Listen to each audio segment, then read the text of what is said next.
I'd like to introduce you to our next panelist, who is Olivia Kung. And let me just tell you a little bit about Olivia. Welcome, Olivia, by the way. Thank you. So Olivia wears many, many hats as a founding partner, as a litigator, as an arbitrator, as an adjunct professor, and a business owner. So Olivia graduated with a law degree with honours from Queen Mary University in London and completed her legal practice course from the University of Exeter in England, correct? Yes. Correct. She qualified as a solicitor in England and Wales in 2003 and Hong Kong in 2012. Prior to establishing Wellington Legal, she worked for several top-tier firms in the UK, a leading law firm in Hong Kong, and as legal counsel for a listed financial company. Olivia is the co-founder of Wellington Legal, which is a full-service Hong Kong-based law firm with a global perspective and international client base. She's an experienced litigation solicitor who has worked in London and Hong Kong. She enjoys the buzz of litigation and her practice focuses on contentious work. She has acted in litigation matters covering a wide variety of areas, including complex property ownership disputes, director and shareholder disputes, oral and written contract disputes, fraud cases, injunction proceedings, debt recovery, insolvency and bankruptcy. Olivia is also experienced in personal injury and fatal accident claims, as well as criminal defence, where she successfully defended cases which attracted media attention. She's a fellow member of Hong Kong Institute of Arbitrators and has acted as counsel in arbitrations. She was appointed as an arbitrator of Guangzhou Arbitration Commission in September 2020. And in September 2018, she was appointed as an adjunct professor of Beijing Normal University. Olivia is currently an officer of the Inter-Pacific Bar Association and was the chair of its Women Business Lawyers Committee from 2018 to 2022. So I don't know about you, but I'm exhausted reading all that. You've packed a lot in. Very exciting career. So perhaps just maybe if you can just take us through some of the highlights in your career. Well, I think has to be starting a law firm. It's quite an exciting thing to do. For me, it was a bit of a, it wasn't planned, to be honest. It's just that it wasn't.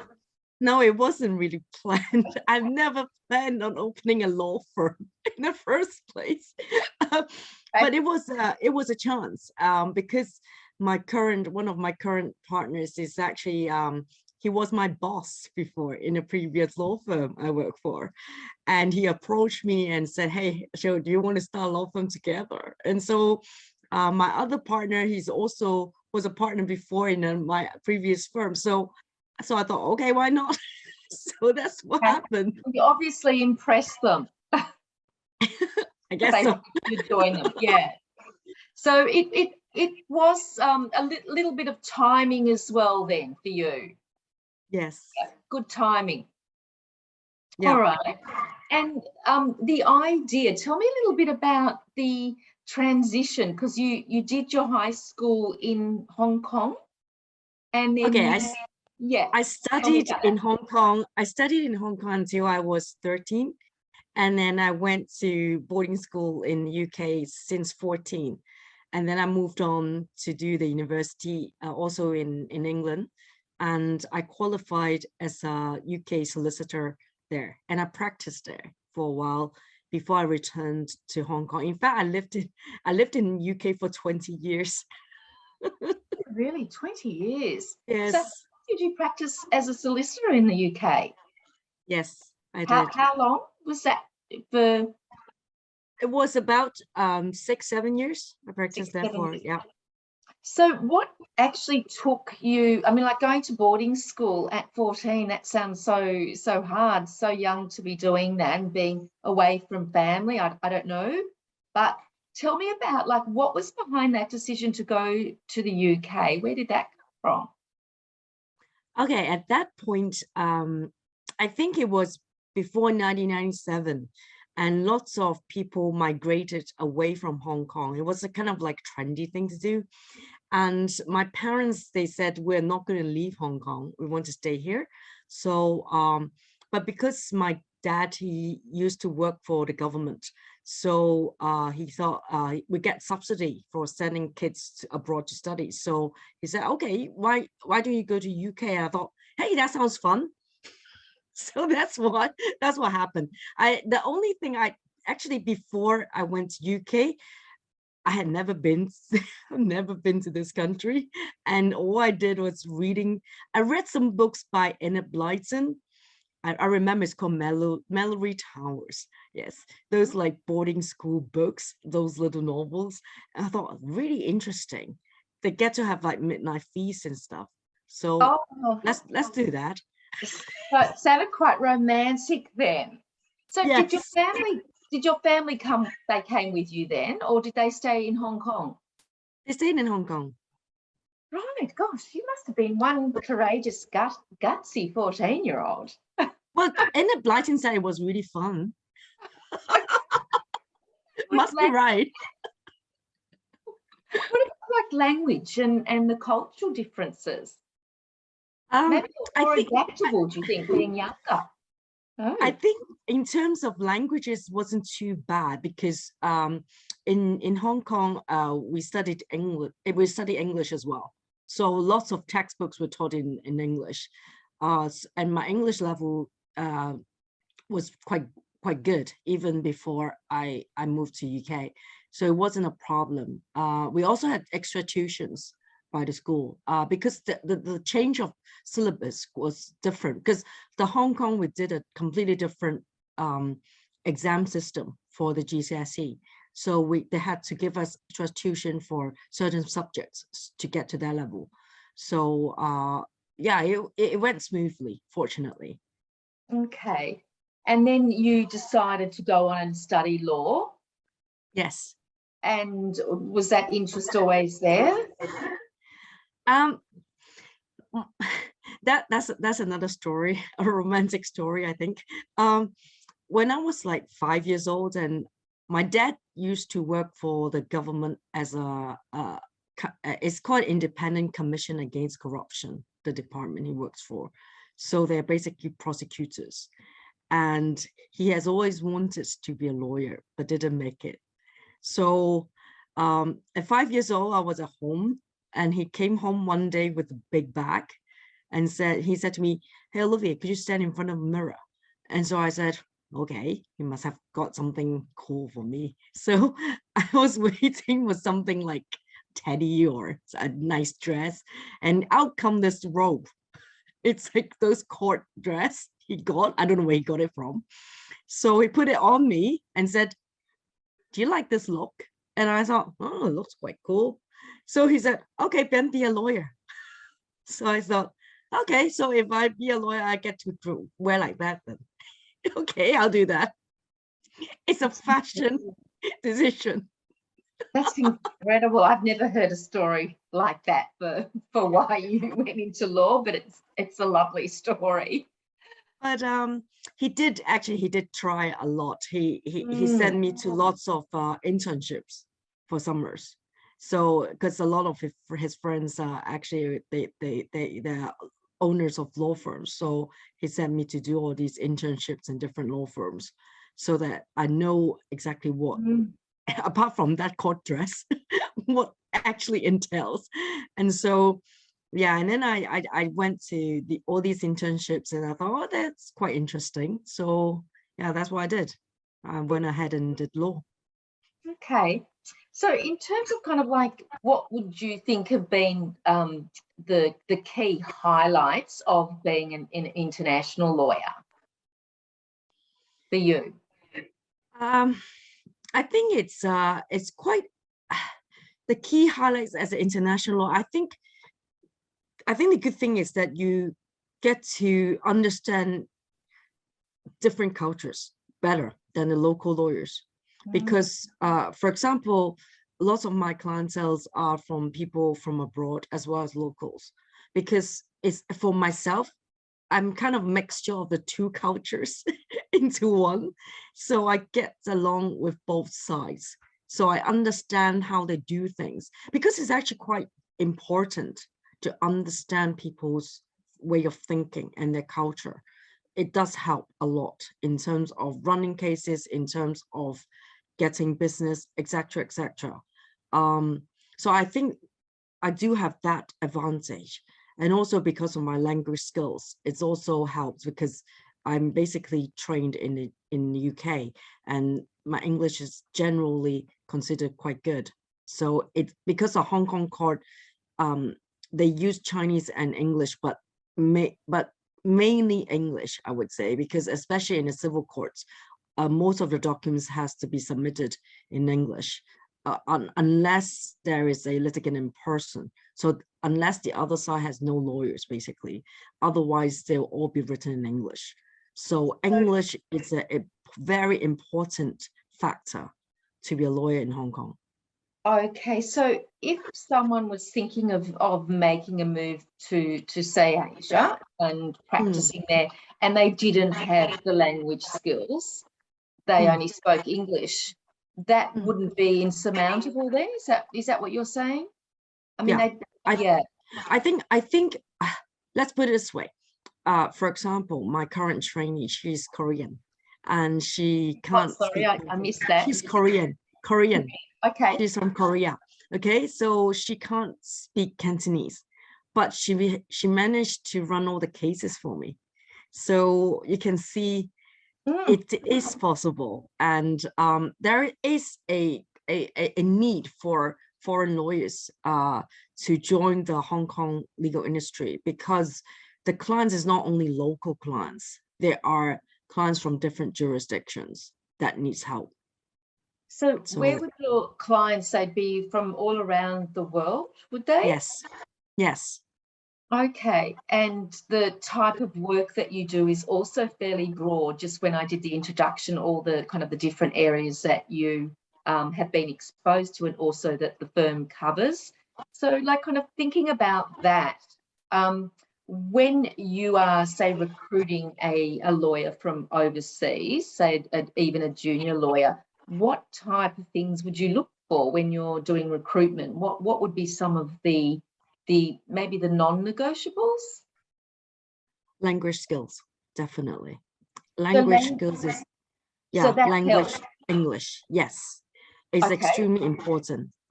Be able to write properly, no grammatic mistakes, no typos. Also, we look for people who are very careful and and very detailed, because every word is important in a legal document. So also we look for people who are team players, because in fact in the legal industry, you see big firms, you see small firms, but at the end of the day, even the huge firms, they divide into little teams to do like a project. So you have to be able to work with others, like other associates, the partners. Everyone works some parts of the project to make it complete. So it's important. And also people, actually what we need are people who can follow instructions as well, and be responsible. It's very important to be able to respond to clients and promptly. In fact, I remember I worked in a UK firm before, where they follow something called ISO. It's a system, international system, where they have got very strict criterion to follow. And in there, you need to respond to a client within 24 hours. And it's a very important thing. Also to submit work on time. So you cannot miss deadlines. It's not like homework. You can miss deadline and say, well, I'm so sorry, I'll just hand it in later. You can't, because the consequence can be draconian in legal proceedings. If you miss deadlines, your case can be struck out. So we need people who basically feel responsible and proactive in doing things. It's very important that they, from day one, that they need to have this sense of responsibility. It's because otherwise it's very difficult to train them. If everything has to be reminded 1,000 times late, that it's a no-no. Yeah. So they need to be very self-driven, self-motivated. What about like in terms of their experience working in, say, commercial law or another area of law? So, for example, I noticed that your firm also works in family law. So how hard would it be for someone to, well, maybe let's start off with someone with a kind of more of a commercial law background, and then if we can talk about someone that maybe didn't have commercial law, but they'd worked in family law, but they were looking for an overseas opportunity. How hard would that be for someone to kind of hit the ground running coming to Hong Kong, for example? Okay, it depends on whether they're qualified lawyers or not. If they are not qualified lawyers and they just want to be a paralegal, it will be easier because it's kind of realistic in the business world. If you get paid higher, they expect more. So if you're a qualified lawyer, I can say it will be a lot harder because they will have to pay you a qualified lawyer's salary. So they expect you to be able to deliver the qualified lawyer's work quality in that field. So if you're not actually trained in that field, it's kind of difficult for you to actually deliver the work quality. So lots of people will join it as paralegals because paralegals, they basically assist lawyers. So they will get to learn different things. And normally the partners are more lenient towards paralegals because they know they don't know a lot. Let's put it this way. So there are actually, yeah, sorry, Olivia, go on. So for example, myself, I used to be a PI and clinical negligence lawyer in the UK. I actually retrained to become a commercial litigator in Hong Kong. Okay. Although they are both contentious work, they are still very different. The reason being, I know that in the Hong Kong industry, the way they function in terms of fees is very different from the UK. So conditional fee nor contingency fee is allowed in Hong Kong. So you can imagine, because a lot of PI claims are basically run on like conditional fees or contingent fees in US and UK. So without that, it's kind of difficult for this area of law to blossom. Because if everyone has to go and pay out of their own pockets, unless you are super poor, that you can get onto legal aid, or you're super rich, it's difficult. So I made a conscious decision to change to become a commercial litigator instead, because I know that that's a much wider area of law and easier to get work. So it's something you will need to retrain yourself to become. And I know that there are actually lots of foreign lawyers actually come to Hong Kong to work, to practice their own jurisdiction. For example, in my law firm, we have got a BVI lawyer. He practiced BVI law.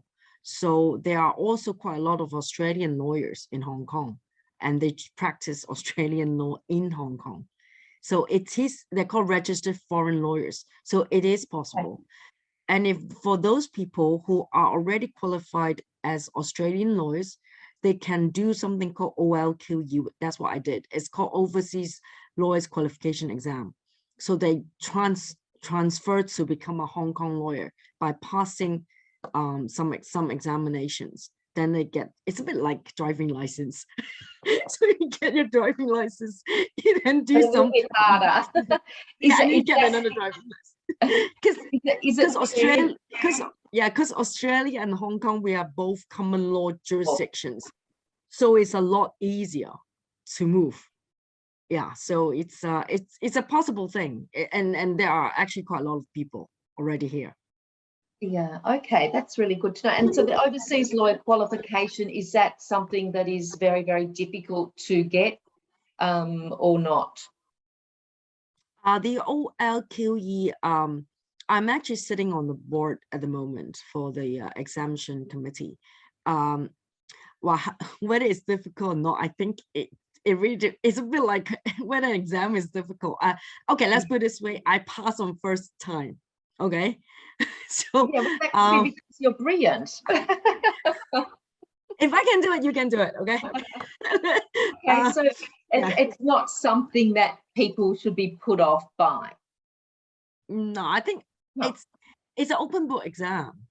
It's not like they ask you to memorize everything into your head.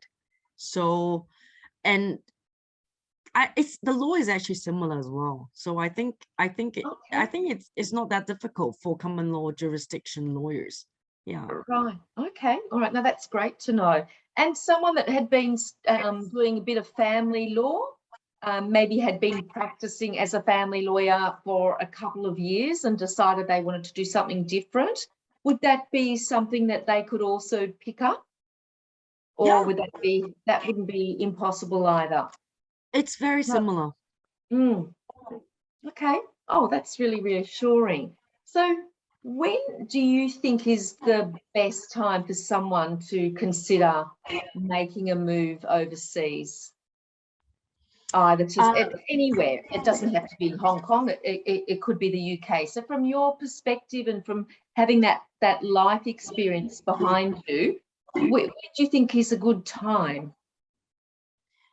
Personally, I think after you qualify in one jurisdiction first, I mean, at least you're a qualified lawyer in one jurisdiction. I think it will also be a good idea to practice for a few years first. At least that you can show that you can do it.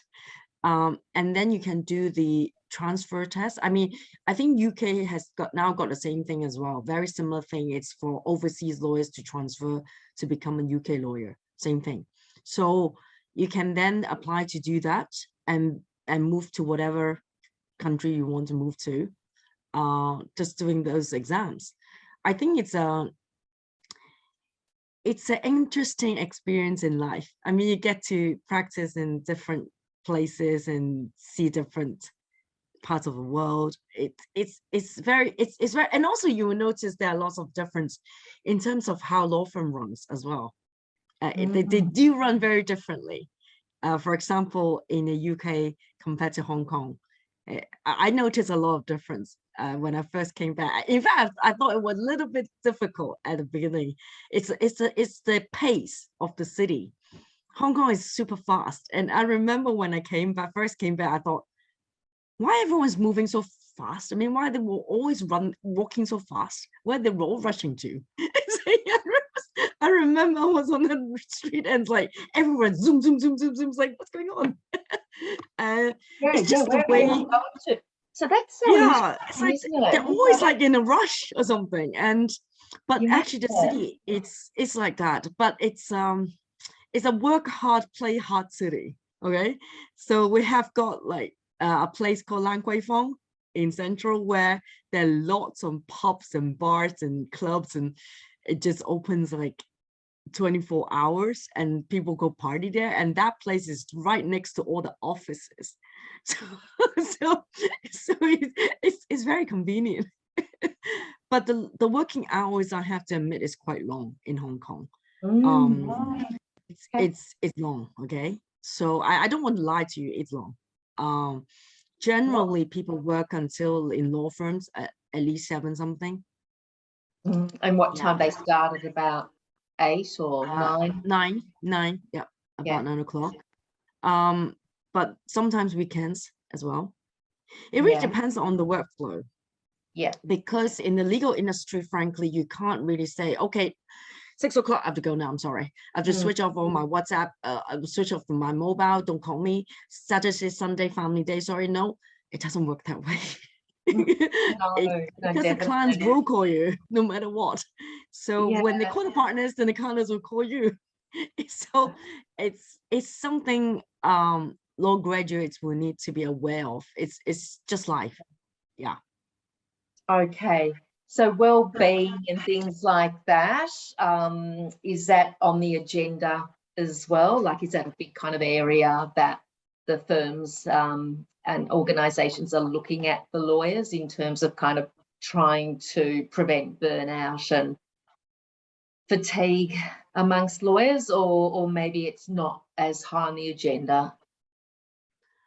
I think even when I was in the UK, those international firms, frankly, people there work their socks off. Yeah. It's just a culture. Mm. And how to say, if you, let's put it this way, if you really love something, you won't find it hard work. But if you don't like that thing that much, it will be a task. Yeah, that's a great, actually, that's a great summary of that too. So you have to really love it. Yeah, I've heard that before. A lot of people say that about law. Yeah, you can't just do it half-heartedly. No. Yeah, interesting. I did have another question and it just completely slipped, but it will probably come back to me. So it sounds like what you're kind of saying is that you would either think of coming overseas and doing some work either as a paralegal, so that could be like a nice entrance point, or otherwise get some runs on the board in your home country, maybe do 2 to 3 years post-admission experience, get yourself up to speed, build your qualifications and your experience, and then look at moving overseas. So it's kind of the bit in the middle is probably a little bit tricky. Yeah. Okay. No, that's great advice. So what about careers outside of commercial law, like you mentioned before about personal injury, or even in kind of criminal law? What other roles are there out there, perhaps that might have more of a balance, or might be kind of a little bit easier for people to think about if they don't want to kind of go into these commercial roles? If you don't want to join a private practice, then you can go in-house counsel. They do recruit in-house counsel. And I do know a lot of foreign lawyers actually practice as in-house counsel. Generally speaking, it's actually easier for corporate lawyers to move around in different countries than litigators, because the court system can be quite different. So, but corporate work is kind of similar.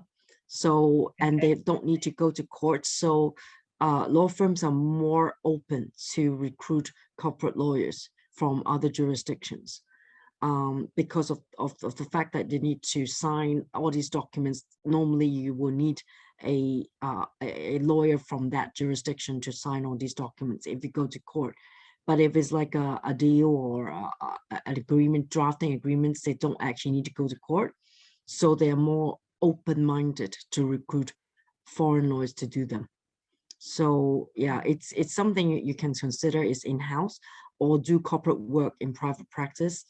Or, I mean, family law, it's possible, because that's quite similar to Hong Kong court. PI law will be tricky, I think. Even I don't do that. Oh, I do it on the side, but not as my main business. Yeah. Criminal law, I think, is not a good idea, because lots of, they do require the Chinese element, because most of the clients speak Cantonese. Okay. So, so it's not like a business. So when it comes to business, it's if the client is a business, it's easy, or corporation. But if it's like individuals, it will be a lot more tricky, unless you can find someone who can speak English. And so, yeah, I wouldn't recommend criminal law to come to Hong Kong to do that, because you may struggle to find clients. Yeah. Okay. So that's been really good, just to kind of get this, just to get that reality and on the ground information. I think that's kind of very useful for people that are considering that. So what can, just a couple of last questions, what can individuals do now then to set themselves up for maybe a stint overseas? So what types of things could they be doing to make themselves even get a look in for overseas opportunities? Any kind of suggestions? I think do something that's has got connection with Hong Kong or Asia to show the employer that you have interest in that jurisdiction. Or if you want to go to UK, then maybe build up some connection with UK, I don't know, any societies or things like that. So people know that you're not just going there randomly. And also try to build up your CV to look different from others. Because to be honest with you, I have got like, nowadays I recruit, for example, trainees. Most of them have got lots of A's, and then they're all great A's in piano, ballet, all these typical things, which is not really relevant to the work, to be honest. So what I'm looking for really, it's not about their musical talents or their dancing talents, but more to do with the language skills. For example, I recall there was a candidate who had 5 languages. So I was quite impressed. So I thought, oh, okay, I'll take her in. In fact, most of the trainees in my firm now, they can all speak like at least 2 or 3 languages and some 4. So we're talking about to professional levels. So the more languages you can get, the better. That's the key. And also do something that's different from others. Like, for example, involve in like, I don't know, doing writing articles for magazines or things like that. Some sort of things that's involve writing skills to demonstrate that you're good at writing, or good at business, or maybe even start your own business, no matter how small it is. I mean, to show people that you can run something yourself. It's something you cannot. Yeah, it's something you need to do that stands out, basically. Yeah, and these are things I think stands out more. Our leadership skills. Yeah, for example, like I recall we recruited someone because that person was a head girl of school. I mean, these are things that people will think, or house captains, things like that. It has to be different. So yeah, do something different, because all TVs are the same. And the benchmarks is getting higher and higher, isn't it? I mean, it was really interesting what you said. I liked those suggestions, and I think the languages is an important one as well for people that are obviously looking at going overseas. So I'm just going to ask you one last question. What advice would you give to your younger self? Even though you're still incredibly young, but yeah. I don't know. I mean, my parents like me to be a lawyer, but I actually like to do other things, and that's why now I also run a PR company, a PR event company. I just started 6 months ago, and also a company secretarial business and an IT company. I think it's a good basis to be a lawyer. And I'm glad I followed my parents' way of doing things, because at the end of the day, it's a solid background you have. And also, because I started a law firm, I get to see lots of things that I wouldn't have seen if I just started off as like a marketing person and that's it. But now I get to achieve my own passion, as well as do something that's more substantial and solid for the society. To be honest, I wouldn't do anything differently. Okay, that's yeah. Yeah. So you've got the businesses as well that you do in your spare time. Not that I imagine you'd have much spare time, but you're kind of saying really just to have other interests outside of law as well. Yeah. Yes. I recall someone told me when I was in the UK, and that person said to me, if I die tomorrow, I'll have no regrets, because I've used all my time in a constructive way in terms of my career, in terms of my family, and I achieved everything, and I've done everything I could have done. I've went around the world, look at things. So, and I recall she said to me, Olivia, make sure you use your life constructively, and make sure if tomorrow you die, you have no regrets. And I think that's a very, very important quote I remember from that person. And since then, yes, I become this super energetic human. And I think it is, it's something that I want lots of people to hear, because it's a very good teaching. Yeah. Use your time constructively. Achieve as much as you can. Life is a journey. So yeah, you never know when it's going to stop. So it's best to see all the sights. I love that. Well, that's like probably a perfect place to end with that very philosophical quote and ideas. I love that. So I just would love to say thank you, Olivia. That has just been wonderful to hear all your insights and perspective. And I know that all the people that are listening will take away so much information. And it's just been a joy to meet with you. And I thank you so much for your time. Thank you.